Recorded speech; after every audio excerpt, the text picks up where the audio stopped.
আসসালামু আলাইকুম ভিউয়ার্স, আপনাদের আজকে দেখাবো আমি একটি ঘর তুলছি।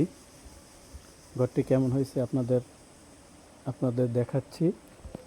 তো আপনারা দেখার পর কমেন্ট করে জানাবেন যে ঘরটি আসলে কেমন হয়েছে।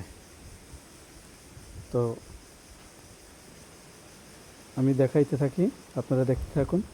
আমি ঘরটা একটু দেখাই আপনাদের আপনাদের দেখলে হয়তো বা ভালো লাগবে। এই হলো যে ঘর, এই যে সামনের দরজা, এই যে জানালা, এই যে টয়লেট,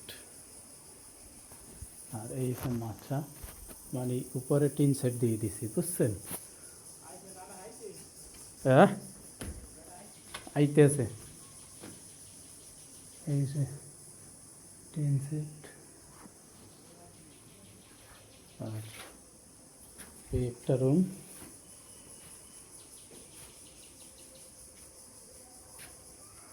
আর এই যে পিছনে এই এই যে ব্যবস্থা। আপনারা জানাবেন যে কেমন হয়েছে।